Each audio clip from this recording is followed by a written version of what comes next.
салому алайкум дӯстони гиромӣ, дарси худро идома медиҳем. мавзӯи дарси мо дар бораи аломатгузорӣ ё ин ки рақам гузоштан дар текст мебошад.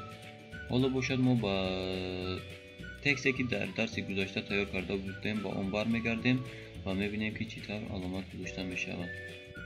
тексти мо кушода шуд. акнун барои аломат гузоштан ё ин ки рақам гузоштан дар ҷумла ман якчанд ҷумлаи иловагӣ ба тексти худ ворид кардам. онҳо дар ин ҷоянд.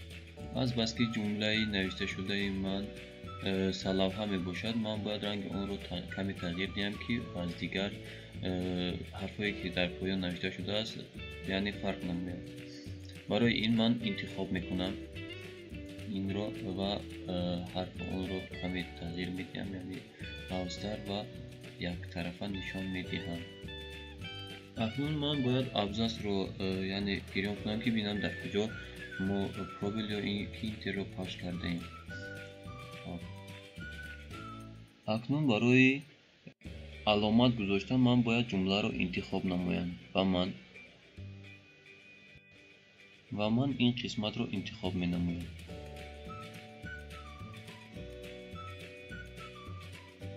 ҳоло ман бояд аломатро яъне гузорам. ба тариқи автоматӣ барномаи Word аломат дар ҳар як ҷое ки мо интерро яъне пахш кардаем, дар ҷумлае ки мо интерро пахш кардаем ба тариқи автоматӣ ба мо аломат гузошта шуд. аломатро ман метавонам иваз намоям. чӣ тавр? барои ин ба ҷои аломатро пахш кардаамон боз як листок ҳаст ки дар ин ҷо мо метавонем ки аломате ки мо дар он ҷо нишон дода шудааст иваз намоем. аломате ки ҳоло дар ҷумлаи мо нишон дода шудааст пас аз оне ки мо дар куҷо интерро пахш кардаем дар он ҷо гузошта мешавад. яъне ҳоло мо агар абзацро гирён кунем нишон дода шудааст ки мо дар куҷо интерро пахш кардаем, яъне ҷумлаи навишташудаи мо ин аст, то ин ҷо омада расидааст. баъд аз интер дуюмашро гузошта шудааст, яъне дуюм аломат. ҳар яктаи онҳо баъд аз кнопкаи интер яъне пайдо мешавад. аломатҳо дар ин ҷо нишон дода шудааст. хуб нигоҳ кунед. масалан агар ман ҳозир дар ин ҷо интерро ва пробелро агар зер мекардам, пас бинед ки нишонае ки дар ин ҷо гузошта шуда буд ба тариқи автоматӣ нобуд шуд. яъне баъд аз интерро пахш кардан барномаи Word автоматӣ дар он ҷо аломатро мегузорад. инчунин мо метавонем ки дар ин ҷо зер аломатро ҳам ворид намоем. барои зер аломатро ворид кардан мо бояд чӣ кор кунем? барои мисол мо аз ин ҷо ду ҷумларо интихоб менамоем ё ин ки се ҷумларо, фарқ надорад.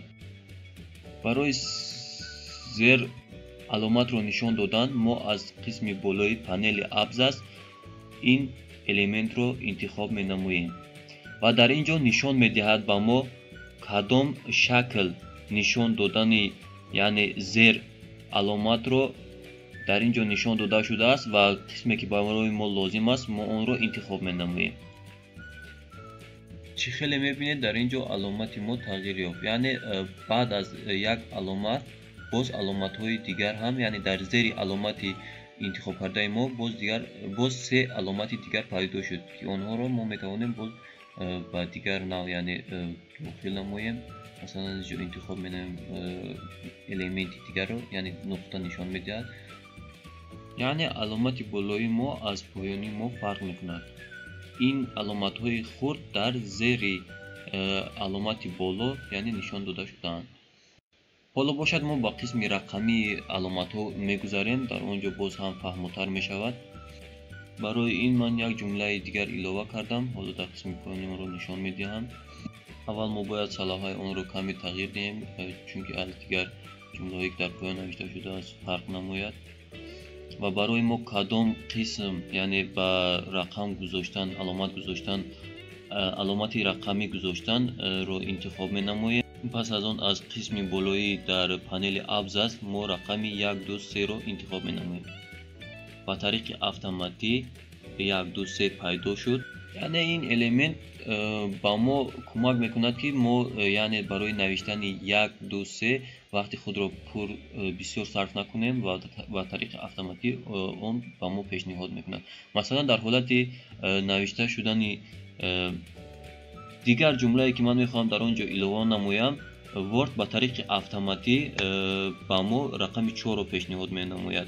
یعنی چقدری که ما خواهیم نویسیم با ما پیشنهاد کردن میگیرد. و همین طور من میتوانم رقم های خود رو ادامه دهم. در اینجا هم من میتوانم با زیر علامت ها جدا نمایم. برای این من چطوری در بالا گفته بودم انتخاب مینمایم و ما کدام قسم لازم است برای زیر علامت گذاشتن و در بالا و زیر علامت رو جدا کردن انتخاب مینمایم کدامش با من لازم باشد. خب انتخاب مینمایم. بعد از انتخاب کردن یعنی حاضر ما از بالا انتخاب جمله خود رو انتخاب کردیم و در اینجا با ما کدامش لازم باشد انتخاب میکنیم. چطوری در اینجا نشان داده شده است، یعنی در علامت دومی که ما گذاشته بودیم حالا دو زیر علامت پیدا شد. ما زیر علامت ها رو باید از علامت هایی که در بالا نشان داده شدن باید کمی فرق کنند. برای این ما اونها رو کمی به طرف دستی راست میبریم. اگر خواهیم که به طرف دستی چپ اون رو در جای خود گذاریم، در قسم پنل بالایی ما اون رو باز میتوانیم که در اونجا نشان داده است که یعنی باز به طرف دستی چپ به جای خود گذاریم، همینطور باز در جای خود پیدا می شود.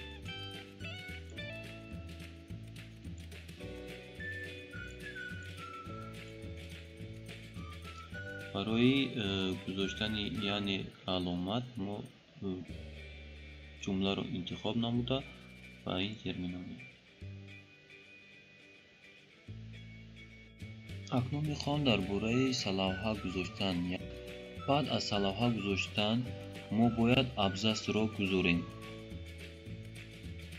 در بسیار حالت آدمان از پروبل استفاده میبرند، یعنی کمی جای خالی گذاشته بعد از آن در پایان یعنی دیگرها راست میروند. برای همین جای نقطه ها رو نابود کردن ما از جدول قسم بالایی استفاده میبریم. یعنی گذاشتن نقطه هم درست است، اما هر یک تای آنها رو ما همین طور نقطه گذاشتن نمیرویم و بلکه دیگر کار هم کردن میشود. در این برای ما باید چیکار کنیم؟ جمله‌ای که با ما لازم است یعنی ابزاس دارد ما اون رو انتخاب می‌نماییم. بعد از انتخاب کردن در قسم بالایی که جدول نشان داده شده است ما اون رو با قدری ضروری میبریم. مثلا در جای 1 میگذاریم. اکنون ابزاس ما حاضر شد. من میتوانم همین قسم رو در قسم پایانی هم نشان دهم و با یاری فرمت obrazcu انتخاب نموده یک اون رو قسم لازم خود رو انتخاب می‌نمایم. همینطور در پایان نیز پیدا می شود.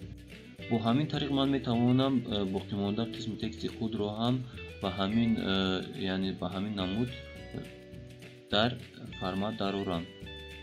درس امروزه ما درباره علامت ها بود. حالا با آخر میرسد و درس‌های ما ادامه دارد.